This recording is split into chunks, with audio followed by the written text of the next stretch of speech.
Fala galera, tudo bom? Aqui que tá falando é o Coreia e neste capítulo vamos falar sobre a primeira parte do período que vai de 1929 ao fim da Segunda Guerra, momento em que o keynesianismo começou a tomar conta do pensamento econômico. Logo após a vinheta.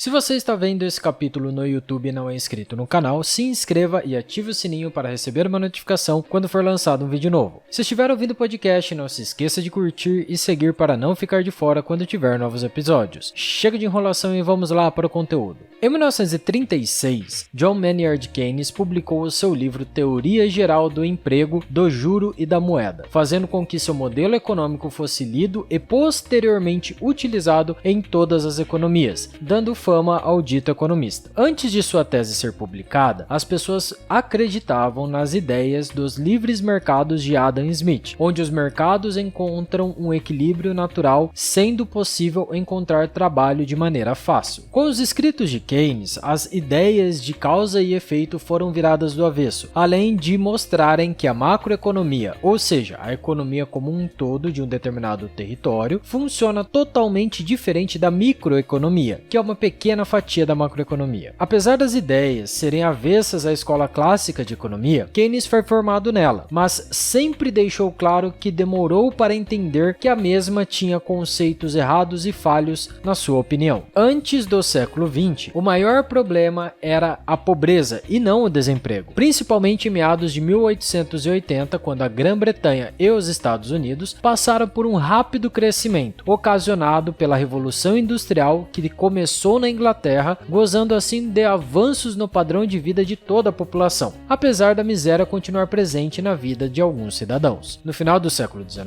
o desemprego começou a ser visto como um problema político-social, mas sem muito alarde, pois os burocratas acreditavam que o mesmo era ocasionado por algum problema do trabalhador, como vícios, ausência de ética laboral e demais questões individuais, e não devido a qualquer outro motivo. Com a ativista social Beatrice Webb escrevendo o seu artigo sobre o conceito e as políticas que permeiam o estado de bem-estar social atual, deu-se início à ideia de que o desemprego era ocasionado por fatores que não eram relacionados aos trabalhadores, mas devido às condições econômicas. Em seu texto, Webb diz que é dever do Estado organizar o mercado nacional de trabalho, garantindo assim a redução ou mesmo a ausência do desemprego. Nele, também foi utilizado, pela primeira vez, a expressão desemprego involuntário. Já falamos sobre a Beatrice Webb e suas ideias no nosso capítulo sobre acordos coletivos e os sindicatos. Se você ainda não viu, é o capítulo 42. A definição de emprego involuntário foi feita por Arthur Pigou, onde o mesmo definiu como sendo uma situação onde a quantidade de pessoas de um determinado setor que desejavam trabalhar era maior do que a quantidade de mão de obra exigida. Atualmente essa definição ainda é válida, afinal os trabalhadores que não tiverem emprego devido à falta de vagas não optaram por não trabalhar. De acordo com a visão clássica, o desemprego era mais voluntário do que involuntário, porque os trabalhadores não queriam trabalhar porque acreditavam que o salário era muito baixo ou porque queriam participar de uma atividade fora do mercado, como, por exemplo, abrir mão de um trabalho para poder cuidar dos filhos. Assim, os pensadores que defendiam essa tese diziam que a melhor coisa a se fazer era deixar os mecanismos automáticos do livre mercado agirem para corrigir automaticamente essas imperfeições. A visão clássica dizia que o desemprego involuntário não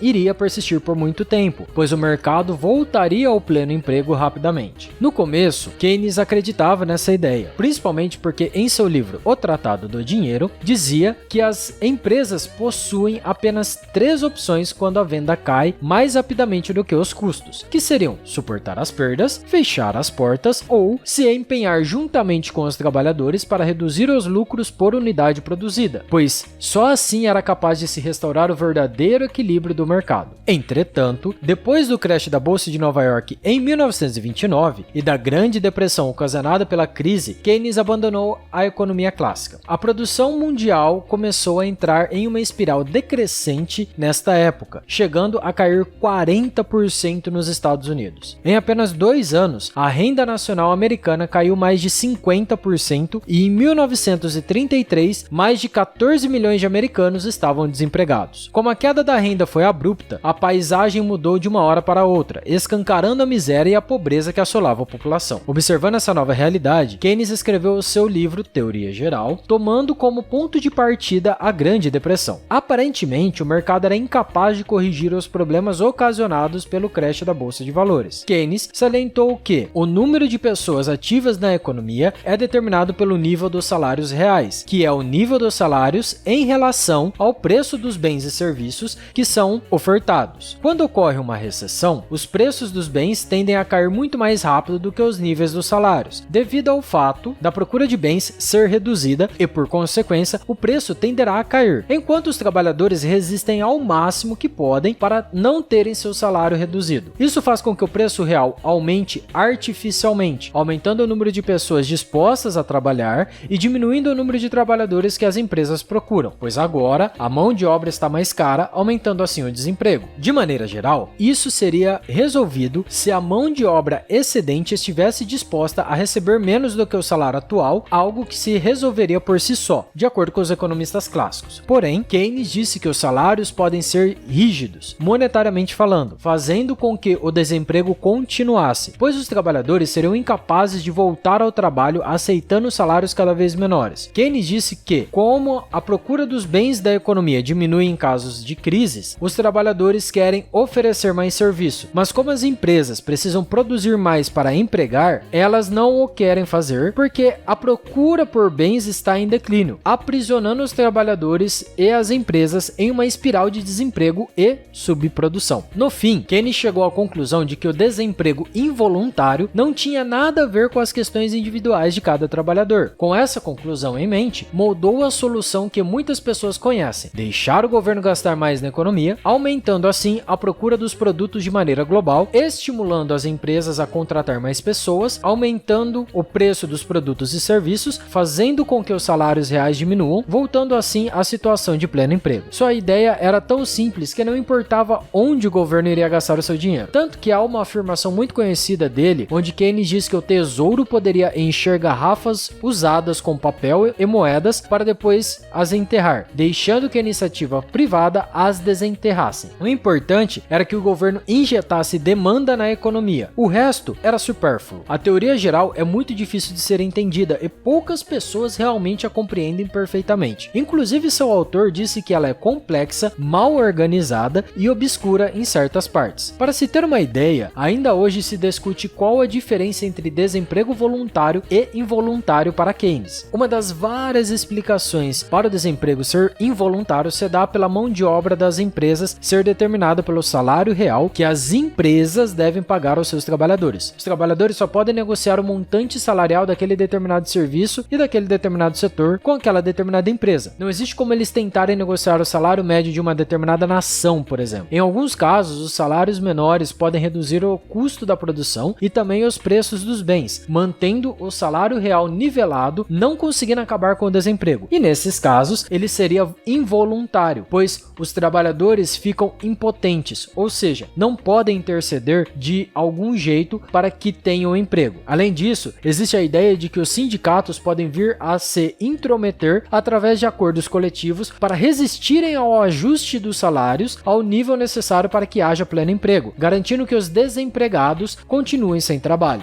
Neste caso, Keynes disse que o emprego é voluntário, pois os trabalhadores concordaram abertamente em não trabalhar por menos do que o salário atual. O raciocínio do economista foi um tanto quanto diferente do modelo econômico que veio depois do pós-guerra, que foi dominado pela modelagem matemática. De maneira geral, as ideias de Keynes foram transformadas em equações formais. O economista britânico John Hicks formulou todas as ideias de Keynes em um modelo financeiro chamado de ISLM, ou também conhecido como modelo modelo keynesiano generalizado, que se tornou o modelo padrão macroeconômico e ainda é uma das primeiras coisas que os estudantes de economia aprendem nas universidades. Depois de alguns anos, o modelo keynesiano teve uma mudança de visão, onde o mesmo falava que os trabalhadores tinham uma maior preocupação quando comparavam seu salário em relação aos outros. Nessa visão, os trabalhadores avaliavam o quanto ganhavam dentro de um espectro da sua categoria de trabalho e sempre lutavam o máximo que podiam para não cair de nível em comparação aos outros trabalhadores. Por isso, se houver um aumento da base monetária e consequentemente um aumento da inflação, os empregados não irão reclamar, mesmo que os salários reais fossem menores, pois a inflação atinge a todos os trabalhadores e não somente uma gama pequena de um determinado setor. É por isso que esse modelo é muito problemático, pois não mostra a inflação como sendo algo tão ruim para a economia e para a sociedade. Já os modelos de salários de eficiência respondem à pergunta sobre o motivo pelo qual as empresas não optarem por baixar os preços dos salários em uma crise. E a sua resposta está no fato de que isso resultaria em desmotivação dos trabalhadores atuais, moral baixa e até a saída dos trabalhadores qualificados da empresa, corroborando com a ideia de Keynes sobre os salários rígidos. Mas assim como Keynes negou a economia clássica, os neoclássicos negaram a economia keynesiana em 1970, desmentindo a possibilidade de um emprego involuntário persistente. Roberto Lucas foi um dos principais atuantes contra as políticas econômicas de Keynes. Na visão dos neoclássicos, o mercado não é uma entidade inerte. Pelo contrário, ela está viva como uma árvore, secando galhos ao mesmo tempo que está criando novos brotos. Portanto, as pessoas podem sair de um lugar que está apodrecendo e aceitar as novas oportunidades presentes no mercado. Os teóricos dos salários de eficiência tendem a concordar que certas mãos de obra não são muito valorizadas em crises, como por exemplo o trabalho de professor. Uma professora que dirige como motorista de aplicativo continua sendo uma professora desempregada. Quando a demanda da economia voltar ao normal, ela voltará à sua ocupação mais produtiva, que é a de lecionar aos alunos. A capacidade do mercado de se ajustar às intempéries ainda continua sendo o debate entre os clássicos e os keynesianos. E sinceramente, ela está muito longe de ser terminada, mesmo atualmente sendo visível todos os problemas ocasionados quando o mercado recebe uma interferência governamental. E assim terminamos nosso capítulo de hoje. Falamos sobre as políticas keynesianas na economia, como elas foram criadas e como Keynes mudou a sua linha de pensamento, que começou sendo clássica, mas que foi abandonada durante a crise de 1929. Se você ficou com alguma dúvida, deixe sua pergunta aqui nos comentários ou no nosso Instagram, @coreia_com_k. Tudo junto, que farei o máximo que puder para conseguir responder. Até o próximo capítulo e tchau!